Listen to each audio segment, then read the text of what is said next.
안녕하세요, 모래라임입니다. 너무나 오래 걸려버린 그 작업, 바로 디오라마 작업을 시작해보도록 하겠습니다. 구스타프 칼 영상을 올린 게 벌써 반년 정도 전이네요. 디오라마 작업을 하려다가 의뢰가 들어온 게 많다 보니까 조금 돌아오게 돼버린 것 같아요. 처음 하는 작업이다 보니까 이런저런 조사도 많이 해보고 공부도 좀 해보긴 했는데 처음부터 쉽지는 않을 것 같습니다. 아무튼 작업을 시작해보도록 할게요. 우선은 대충 구도부터 잡아보도록 하겠습니다. 도색할 때 사용하는 스펀지인데 가로 30cm, 세로 20cm입니다. 사실 더 넓게 작업해보고 싶었는데 막상 작업을 해도 집에 둘 자리가 딱히 없기 때문에 최대한 현실적으로 작업을 진행해보려고 합니다. 나중에 작업실을 따로 차리거나 그렇게 된다면 그때는 좀 더 넓고 디테일한 디오라마를 제작해보고 싶기는 하네요. 디오라마의 베이스 재료는 다이소에서 구매한 폼보드를 사용하겠습니다. 아이소핑크라거나 그런 거를 사용하시는 분도 많으시지만 저는 처음이니까 쉽고 가볍게 구할 수 있는 걸로 진행해보려고 해요. 5mm짜리가 2개 들어가 있는 타입이고요. 저는 아까 스펀지 크기에 맞게 잘라서 여러 장을 붙여서 사용하려고 합니다. 그리고 지나가다가 어느 화방에서 구입한 잔디 매트인데 시작부터 잔디 매트 같은 걸 만들기는 쉽지 않을 것 같아서 그냥 간편하게 사용할 수 있는 거를 구매해봤습니다. 아마 한 2-3천원 정도 했던 것 같아요. 그리고 풀을 표현해줄 수 있는 재료도 샀습니다. 이것도 예전에 들렀던 프라샵에서 미리 구매를 해뒀습니다. 그리고 쉽게 구할 수 있는 탈지면이나 철사를 한번 구해봤어요. 탈지면으로는 연기 같은 거를 표현할 거고 철사는 꼬아서 나무 같은 거를 만들어 보려고 합니다. 우연인지는 모르겠는데 잔디 매트와 스펀지의 크기가 동일했어요. 그래서 잔디 매트 한 장이면은 깔끔하게 다 덮을 수 있을 것 같네요. 폼보드의 세로가 30이니까 가로만 20cm 정도로 잘라주면 되겠습니다. 어차피 폼보드에는 이런저런 칠을 해줄 거니까 뭐가 묻어도 상관없고 파이면 파이는 대로 자연스러운 연출을 할 수 있을 것 같아요. 동일한 사이즈로 4장 정도 잘라주도록 할게요. 4장을 잘라 겹쳐보니까 딱 2cm 정도 나오네요. 한 장에 5mm니까 당연하다고밖에 볼 수 없긴 하죠.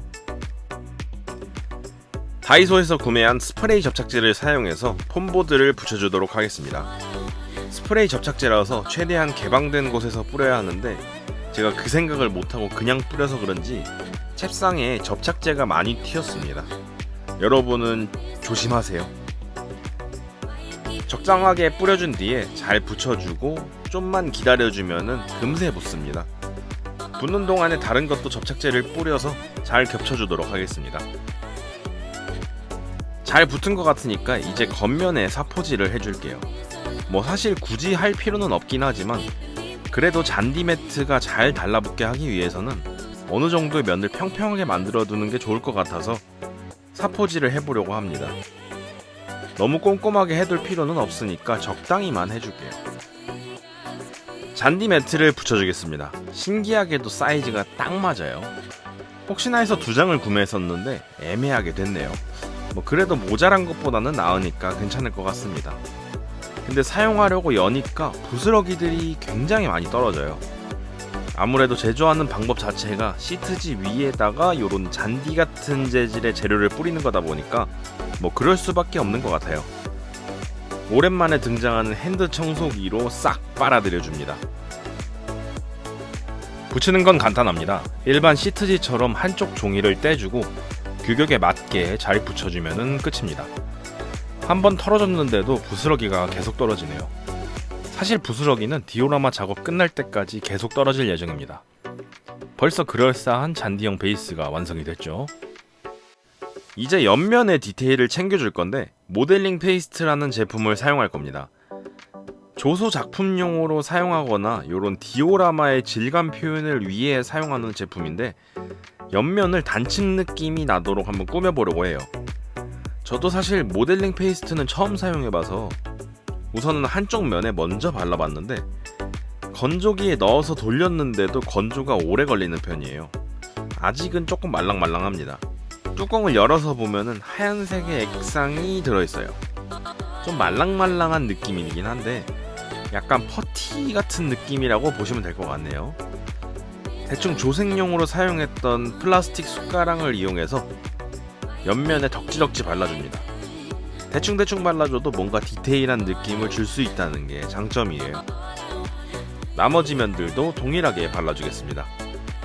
건조가 진행되는 동안 나무 쪽 디테일을 한번 챙겨보도록 하겠습니다. 철사로 제작을 해보려고 하는데요. 영상 초반에서 보셨다시피 다이소에서 1,000원 주고 샀던 철사 세트입니다. 대충 적당한 길이로 잘라준 뒤에 손으로 꼬아주면 손이 너무 아프니까 펜치와 롱노즐을 사용해서 적당히 꼬아줍니다. 모델링 페이스트를 발라줄 거니까 적당한 모양으로만 꼬아주어도 충분해요. 대충 뚝딱뚝딱 그럴싸하게 만들어줬으니까 모델링 페이스트를 발라주도록 하겠습니다. 적당히 만들었는데 딱 서 있을 수 있을 정도니까 이 정도면 충분해요. 이제 모델링 페이스트를 발라볼 건데 면봉으로 적당히 퍼서 철사에 덕지덕지 발라줍니다. 나무가 평평하면은 또 그게 이상하니까 그냥 막 발라도 되는 게 장점입니다. 생각해보니까 줄기를 좀 더 늘리는 게 좋지 않을까라는 생각도 들기는 하네요. 모델링 페이스트도 혹시나 해서 많이 필요할까봐 500ml 정도 통으로 구매를 해봤는데 생각보다 많이 남을 것 같아요. 나중에 또 쓴다고 생각하는 걸로 두는 게 낫겠네요. 아무튼 적당히 발라줬으니까 이제 다른 나무도 발라주겠습니다. 건조에는 거의 하루 정도 걸릴 것 같아요. 건조가 끝났으니까 모델링 페이스트에 색을 추가해 보도록 하겠습니다. 우선은 베이스로 아크릴 블랙을 칠해준 뒤에 갈색을 올려줄 건데 포스터 물감이 5,000원이네요. 모델링 페이스트를 제외하고는 가장 비싼 재료이지 않을까 싶기는 합니다. 사실 대부분의 재료가 집에 있는데 굳이 돈 주고 샀나 싶기는 해요. 그래도 쉽게 접할 수 있는 거를 보여드리고 싶어서 한번 구매해봤습니다. 우선은 블랙 서페이스 올리듯이 아크릴 블랙으로 밑색을 칠해줍니다. 바닥에 좀 뭉친 것 같으니까 사용하기 전에 잘 흔들어줍니다. 그리고 적당히 필요할 만큼만 짜서 납작붓으로 물을 섞어주고 흰색은 전부 다 칠해줍니다. 풀밭에 또 흰색이 있으면 좀 이상하니까요. 베이스가 또 건조되는 동안 건조가 완료된 나무도 똑같이 칠해주겠습니다. 나무는 생각보다 울퉁불퉁하기 때문에 색이 잘 안 들어갈 수도 있으니 좀 더 신경 써서 칠해주도록 하겠습니다. 블랙이 전부 말랐으니까 이제는 갈색을 칠해주도록 하겠습니다. 옆면은 대충 땅의 단층을 표현해주기 위해서 흙같은 색으로 칠해주려고 해요. 블랙을 틈 사이사이에 잘 칠했으니까 갈색은 더 대충 칠해줘도 괜찮습니다. 오히려 살짝 보이는 검은색이 더 자연스러움을 준다고 할까요? 대충 칠해도 자연스럽게 나온다는 게 참 신기합니다. 칠한 쪽이 확실히 흙 같은 느낌이 나네요. 옆면도 동일하게 칠해줍니다. 그리고 잔디 매트 위에도 적당히 갈색을 칠해주면 또 뭔가 있어 보이는 효과를 줄 것 같아서 한번 또 칠해봤습니다. 완전 잔디보다는 그래도 이런 흙 표현이 있는 게 좀 더 자연스럽고 보기 좋네요. 마찬가지로 나무도 갈색을 발라주겠습니다. 이것도 적당히 듬성듬성 발라주는 것이 목표입니다. 만약 덜 발린다고 해도 그림자 표현이라거나 나무가 썩어버린 느낌이 될 수 있으니까 오히려 좋은 편이긴 하죠. 그래도 검은색이 너무 보이지 않을 정도로만 칠해주겠습니다. 이제 나무에 잎을 붙여볼 건데 목공풀과 앞에서 등장했던 풀을 표현하는 재료를 사용해보려고 합니다. 철사인 나무에 목공풀을 발라서 나뭇잎이 자연스럽게 붙는 느낌을 주려고 합니다. 우선은 풀잎을 적당히 필요할 만큼 덜어준 뒤에 목공풀도 짜줍니다. 그리고 이쑤시개를 이용해서 적절히 나무에 목공풀을 발라줄게요. 그리고 풀을 붙이면은 잘 안 붙네요. 생각보다 잘 안 붙는 거 보니까 제가 뭔가 잘못 생각하고 있는 것 같아요. 어쩔 수 없이 앞에서 사용했던 스프레이 접착제를 사용합니다. 접착제가 주변으로 튀지 않게 남은 폼보드로 주변을 막아줬습니다. 우선은 적당히 뿌리고 그 위에 풀을 올려주면은 요번에는 확실히 잘 붙네요. 이쪽이 훨씬 맞는 방향인 것 같습니다. 적당히 쌓이면은 그 위에 또 접착제를 뿌려서 좀 더 풍성한 볼륨감을 챙겨줍니다. 중간중간 빈틈이 있기는 하지만 요거는 적당히 채워두도록 할게요. 다 붙여주고 나니까 확실히 그럴싸한 나무가 나왔습니다. 제가 했지만은 솔직히 너무 신기하긴 하네요. 이제 메인이 되는 프라를 작업해 보도록 하겠습니다. 대충 이런 느낌으로 위치를 잡아주려고 포징을 취하다가 구스타프 칼의 팔이 부러졌습니다. 잘 안 돌아가는 거를 좀 돌려보려고 했더니 부러져 버렸네요. 어쩔 수 없으니까 요런 느낌으로 진행해 보도록 하겠습니다. 우선은 빔의 피해를 입은 것 같은 연출을 위해서 인두로 한번 지져보도록 하겠습니다. 잘 작업이 됐는데 지져보려니까 조금 망설여지기는 하네요. 사실 인두도 학교 다닐 때 이후로 거의 처음 사용하는 거라 살짝 긴장이 됩니다. 방패가 빔에 맞아서 피해를 입은 것처럼 구멍을 송송 뚫어줍니다. 빗나가면서 긁혀진 느낌도 내주고 여기저기 마음 가는 대로 다 지져줍니다. 인두로 지지다 보니까 기존의 프라모델 색이 나오네요. 이거는 사실 어쩔 수 없습니다. 도료가 플라스틱 내부까지 도색을 할 수 있는 건 아니니까요. 이 정도면은 적당히 긁어준 것 같습니다. 다음으로는 구스타프 칼도 지져주도록 하겠습니다. 구스타프 칼도 방패가 멀쩡하면은 이상하니까 똑같이 인두로 지져줄게요. 그리고 잘 달려있는 방패를 인두로 지져서 끊어진 듯한 느낌으로 또 해줄게요. 본체에도 적당히 여기저기 인두로 지져줍니다. 부러진 팔 쪽도 그냥 두면은 이상하니까 적당히 평평하게 지져줄게요. 그렇다고 지진 곳을 그대로 두면은 또 이상하겠죠. 어색하지 않게 웨더링을 진행해보도록 하겠습니다. 우선은 에나멜 블랙으로 지져진 곳에 전부 칠해줍니다. 이 전체 작업의 좋은 점은 어느 정도 대충 해도 괜찮다는 점입니다. 대충 해도 어색하지 않게 나온다는 게 장점이니까요. 나머지 구멍들도 하나하나 잘 칠해주도록 하겠습니다. 블랙으로 칠해주면서 웨더링도 어느 정도 진행했습니다. 뭔가 좀 그럴싸하죠? 여기에 이 화장용 브러쉬 같은 거를 사용해서 에나멜 크롬 실버를 칠해줍니다. 너무 많이 묻으면 어색해지니까 한번 찍은 뒤에 휴지에 살짝 닦아주고 도색이 까진 듯한 표현을 살짝 해줍니다. 크롬 실버는 되도록이면은 모서리 쪽에만 바르는 편이에요. 너무 넓은 면이나 많이 칠하게 되면은 조금 어색해지는 경향이 있거든요. 물론 취향의 차이니까 많이 하고 싶으신 분들은 넉넉하게 하셔도 괜찮습니다. 블랙과 크롬 실버를 적당히 칠해줬을 뿐인데 벌써 그럴싸한 게 나왔죠? 대충 칠해줘도 멋있는 결과물이 나오는 게 웨더링의 큰 장점이라고 생각합니다. 방패 외에도 다른 곳에도 동일하게 작업을 진행합니다. 마찬가지로 블랙을 칠해주고 크롬 실버도 칠해주겠습니다. LED를 한번 추가해봤습니다. 옆구리에서 빔사배를 맞고 터져나오는 느낌을 위해서 한번 넣어줬어요. 전선은 따로 몸통에서 발바닥을 통해 나갈 수 있도록 작업을 끝내준 상황입니다. 처음 해보는 작업이다 보니까 영상을 찍을 겨를이 없었네요. 사실 LED 같은 경우에는 다른 분들이 올리신 영상을 보시는 쪽이 훨씬 더 이해가 빠르지 않을까 싶습니다.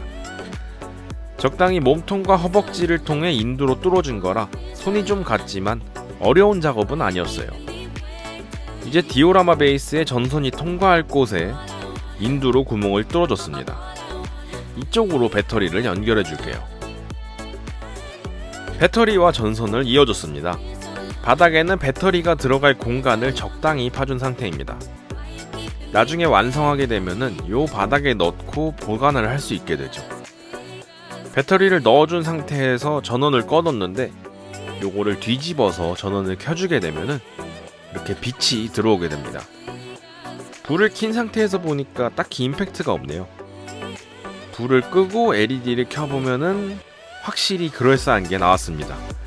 광섬유를 타고 나오는 게 진짜 터져 나오는 느낌이라 좋네요. 섬유들이 좀 길기는 하니까 잘라주도록 하겠습니다. 불을 켜고 보니까 임팩트가 좀 덜하기는 하네요. 처음 작업 때부터 이 연출을 하고 싶었는데 정말 좋습니다. 이제 디테일을 추가해서 완성된 모습을 만나보도록 하겠습니다.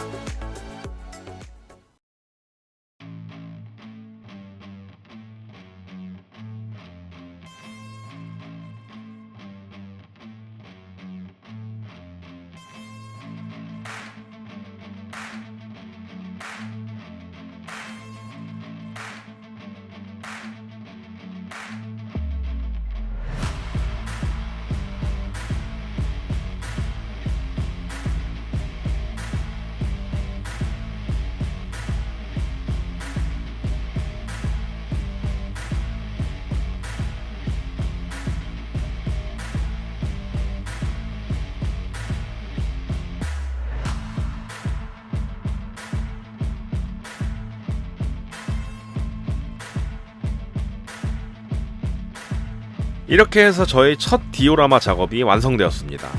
처음인데도 개인적으로는 만족스러운 결과물이 나와서 다행이라고 생각합니다. 풀하나 나무들은 전부 순간 접착제로 베이스에 부착을 해둔 상태입니다. 그래서 들어도 적당히 딸려 올라오게 되죠. 바닥에는 배터리 공간이 있으니까 베이스만 둬도 전혀 튀어나오는 게 없어서 더 좋습니다. 밑에 있는 LED의 전원을 켜면은 확실히 터져나오는 듯한 연출이 되고 있습니다. 빛을 줄이니까 좀 더 강조되는 느낌이 좋네요. 사실 섬광의 하사웨이에서는 역할이 반대이기도 하고 메사의 등 뒤로 빔이 터져 나오는데 요거는 이제 저만의 재해석을 통해서 요 반대의 역할을 한번 만들어 보고 싶었어요. 디테일도 만족스럽게 들어가서 너무 좋습니다. 불을 끈 상태에서 좀 시점이 낮은 상황을 가정하고 촬영을 해봤습니다. 밤에 로봇끼리 싸워대는 거를 사람들이 봤다면은 요런 느낌이었을까요? 사실 첫 작업이다 보니까 LED를 좀 더 이곳저곳에 넣었다면은 더욱더 실감나지 않았을까 하는 아쉬움이 있기는 한데 첫술에 배부르지 않다는 말도 있듯이 다음에는 요번 기회를 발판 삼아서 조금 더 보강을 해서 작업을 해보는 걸로 하겠습니다.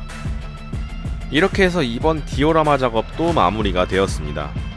생각보다 오래 돌아오게 되었지만 그래도 마무리를 지을 수 있어서 다행이라고 생각합니다. 처음 만드는 디오라마다 보니까 이것저것 많이 조사해보기도 하고 구도나 배경도 어떻게 할까 많이 고민도 하고 했는데 헛된 시간이 되진 않은 것 같아서 다행이네요. 이번 영상도 시청해주셔서 대단히 감사드리고 앞으로도 더욱더 재미있고 좋은 아이디어를 가지고 영상을 만들어 보도록 하겠습니다. 감사합니다. 모래라임이었습니다.